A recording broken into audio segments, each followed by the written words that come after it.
Welcome to NS pest control anti termite treatment reticulation piping system all over India service available. ఇక్కడ చూస్తున్న site Kerala రాష్ట్రంలోని త్రివేంద్రంలో విల్లాస్లో ground floor and first floor పెంట్ హౌస్కి anti termite treatment reticulation piping system చేయడం జరిగిందండి.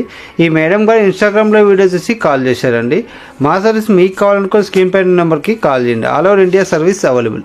మీరు టైల్స్ గానీ మార్బుల్స్ గానీ ఫ్లోరింగ్ లో వేసుకునేటప్పుడు ఖచ్చితంగా ఈ పెస్ట్ కంట్రోల్ కి సంబంధించిన పైప్ లైనింగ్ అనేది వేసుకోవాలండి. ఈ పైప్ లైనింగ్ అనేది వేసుకోవడం వల్ల మనకు చాలా ఉపయోగాలు అయితే ఉంటాయి. కొంతమంది నార్మల్ గా స్ప్రే చేస్తాం ఇలాంటివన్నీ చెప్తూ ఉంటారు. అలాంటి వల్ల మీకు యూజ్ అయితే ఉండదు అనమాట. మనకి ఈ విధంగా పైప్ లైనింగ్ అనేది మన ఫ్లోరింగ్ లో కనుక వేసుకున్నట్లయితే మనం వీటికి సంబంధించి చెదలు గానీ ఎటువంటి రాకుండా మనం జాగ్రత్త తీసుకోవచ్చు. ఫ్యూచర్ లో ఒక 6 నెలల తర్వాత, ఒక సంవత్సరం తర్వాత కూడా మనం వీటికి సంబంధించి జాగ్రత్తలు అనేవి తీసుకోవచ్చు. ఇలా ఈ పెస్ట్ కంట్రోలింగ్ వల్ల మనకు లైఫ్ లాంగ్ ఉపయోగం అనేది ఉంటుంది. చూస్తున్న ఈ బ్లాక్ కలర్ పైపులు ఏవైతే ఉన్నాయో వీటిని యాంటీ టెర్మైట్ రెటిక్యులేషన్ పైప్లని పిలుస్తూ ఉంటారండి. వీటిని ఎక్కువగా మనం ఫ్లోరింగ్స్ లో యూజ్ చేసుకోవడం అయితే జరుగుతుంది.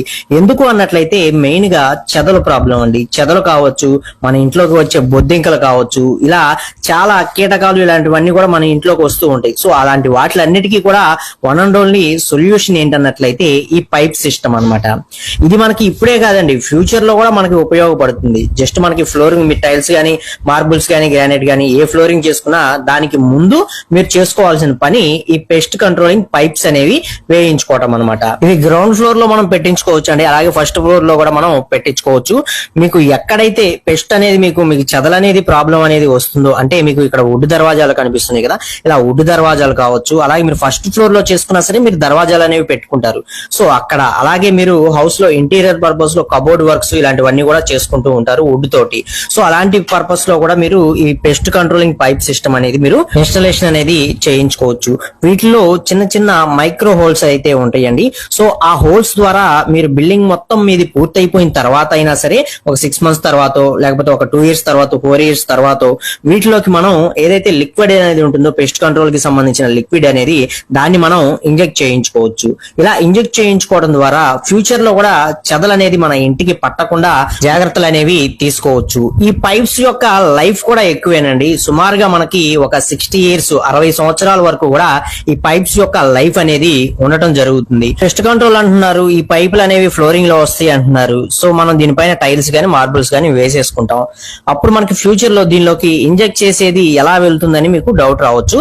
ఈ పైప్ లైన్ అన్నిటికీ సంబంధించి మనకి కనెక్షన్ అనేది బయట వైపు ఇవ్వడం జరుగుతుంది. ఇక్కడ చూస్తున్నారు కదా, హౌస్ లోపల నుంచి వచ్చే పైప్ సిస్టమ్ మొత్తం కూడా మనకి బయటకి కనెక్షన్ అనేది ఇస్తారు. సో ఆ బయట ఇచ్చిన కనెక్షన్ ద్వారా మనం వాటర్ లో ఈ లిక్విడ్ ఏదైతే ఉంటుందో ఈ లిక్విడ్ ని చిన్న మోటార్స్ ద్వారా లోపలికి మనకి పంప్ చేయడం జరుగుతుంది అనమాట. సో అలా లోపలికి వెళ్ళి చిన్న చిన్న మైక్రో హోల్స్ అంటే అని చెప్పుకున్నాం కదా, అలాంటి మైక్రో హోల్స్ ద్వారా మనకి ఏంటన్నట్లయితే మన ఫ్లోరింగ్ మొత్తం కూడా స్ప్రెడ్ అవుతాయి. అలా స్ప్రెడ్ అయ్యి మీకు ఎక్కడైనా పెస్ట్ గానీ, మనకి చెదలు గానీ, ఇలాంటి పురుగులు ఏమన్నా మనకి అక్కడ జనరేట్ అవుతున్నా, గుడ్లు అలాంటివి ఏమైనా క్రియేట్ చేస్తున్నా, ఇది వెళ్ళి వాటిని పూర్తిగా మనకి డిస్ట్రాయ్ చేస్తుంది అనమాట. సో అలా మనకి ఇది ఇప్పుడే కాకుండా ఫ్యూచర్ లో కూడా మనకి ఉపయోగపడుతుంది. సో మీరు పెస్ట్ కంట్రోలింగ్ అనేది చేయించుకుంటే ఇలా లైఫ్ ఉండేవి ఇలాంటివి చేయించుకోండి. ఇవి కాకుండా మనకి కొంతమంది హోల్స్ చేసి హోల్స్ లో వేస్తామండి ఇలాంటివి చెప్తూ ఉంటారు. వాటి వల్ల ప్రెజెంట్ అప్పటికి యూజ్ ఉంటుంది కానీ ఫ్యూచర్ లో యూజ్ అయితే ఉండదు అనమాట. సో ఇలా డిఫరెన్స్ అనేది ఉంటుందండి. మీ హౌస్ కి సంబంధించి ఈ జాగ్రత్తలు అనేవి పాటించినట్లయితే మీ యొక్క హౌస్ యొక్క లైఫ్ అనేది ఎక్కువ సంవత్సరాలు ఉండటానికి ఒక ఛాన్స్ అనేది ఉంటుంది. ఈ చెదల సమస్యతో బాధపడే వారికి ఒక సొల్యూషన్ కూడా. చాలా ఇళ్లలో చూసామండి, ఈ చెదలు పట్టిందంటే అది కబోర్డ్లు కావచ్చు, ఇంటీరియర్ కావచ్చు, మనకి పార్టీషన్ దగ్గర చేయించుకున్న ఆర్చీలు కావచ్చు, మొత్తం తినేసి అసలు బేభత్సం చేసేస్తాయి అనమాట. కొత్తగా పెట్టుకున్న దర్వాజాలు టేకు దర్వాజాలకు కూడా చాలా వరకు కూడా చెదలు అనేది పట్టడం జరుగుతుంది ఈ మధ్య కొన్నిటికి చూసుకున్నట్లయితే. సో ఇలాంటి వాటిలన్నిటికీ చెప్పాలి అన్నట్లయితే కంపల్సరీ ఇలాంటి వర్క్స్ కూడా మన హౌస్ కన్స్ట్రక్షన్ లో మనం ఇంక్లూడ్ చేసుకోవాల్సిన అవసరం అయితే ఉంటుంది.